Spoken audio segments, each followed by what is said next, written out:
Praise the lord. ఈరోజు దేవుని వాగ్దానము. తేదీ సెప్టెంబర్ 20, 2025. మత్తయి స్వార్త 26వ అధ్యాయం 36వ వచనము. నేను అక్కడికి వెళ్ళి ప్రార్థన చేసి వచ్చే వరకు మీరిక్కడ కూర్చుండుడి. ఆమెన్. పరిస్థితులు బాగాలేనప్పుడు మనల్ని ఒక మూలన కూర్చోబెడితే అది మనకేమాత్రం నచ్చదు. గెత్సెమనే తోటలో 11 మందిలో 8 మందిని అలా ఊరికి కూర్చోబెట్టాడు యేసుప్రభు. ఆయన బాగా ముందుకు వెళ్ళిపోయాడు. ప్రార్థించడానికి పేతురు, యాకోబు, యోహాన్లకు మధ్యలో ఉండి కనిపెట్టమని చెప్పాడు. మిగతా వాళ్ళంతా దూరంగా ఒక చోట కూర్చున్నారు. ఆ 8 మంది చాలా సనుక్కొని ఉంటారనుకుంటా. వాళ్ళు తోటలో ఉన్నారన్న పేరు మాత్రం ఉంది అంతే. దానిలోని పూలు పూయించే విషయంలో వాళ్ళ పాత్ర ఏమాత్రం లేదు. అది అత్యవసర పరిస్థితి. అందరూ అనేక రకాలైన ఒత్తిళ్లకు లోనై ఉన్నారు. అయినప్పటికీ వాళ్ళకి యేసు ఇచ్చిన ఆజ్ఞ ఏంటంటే ఏమీ చేయకుండా అక్కడ కూర్చోండి అని. ఇలాంటి అనుభవం మనకి కూడా చాలాసార్లు వచ్చింది కదా.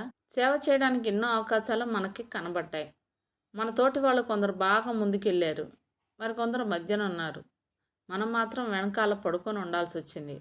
అస్వస్థతో, పేదరికమో లేక మరో విధంగానో పరిస్థితులు తలకిందులు కావడం జరిగి మనం వెనకాల ఉండాల్సి వచ్చింది.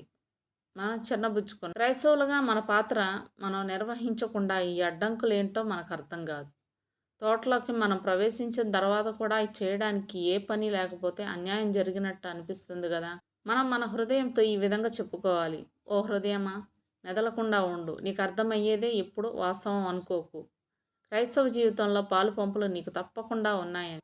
దేవుని తోటలో నడిచేవాళ్లే, నిలబడేవాళ్లే నిజమైన సేవకులు అనుకోవద్దు.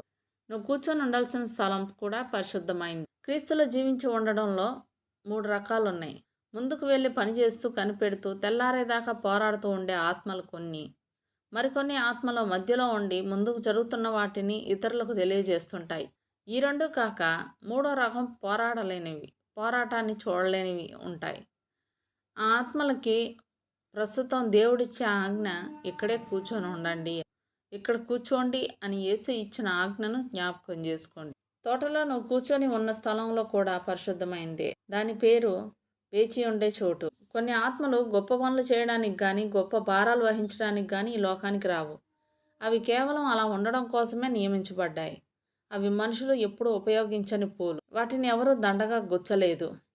ఏ బల్ల మీద అవి అలంకారంగా ఉండలేవు.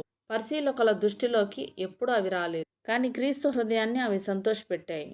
వాటి పరిమళం వల్ల, వాటి అందం వల్ల అవి క్రీస్తుకు ప్రియమయ్యాయి. తన అందాన్ని చూసే వాళ్ళెవ్వరూ లేకపోయినా అవి అందాన్ని నింపుకున్నందువల్ల దేవుడు చూసి సంతోషిస్తున్నాడు. నువ్వు నేను ఇలాంటి పువ్వులమే. ఇక సనుక్కోవద్దు. దేవుడిచ్చిన ఈ వాగ్దానాన్ని స్వతంత్రించుకొని ఆయనకి కృతజ్ఞత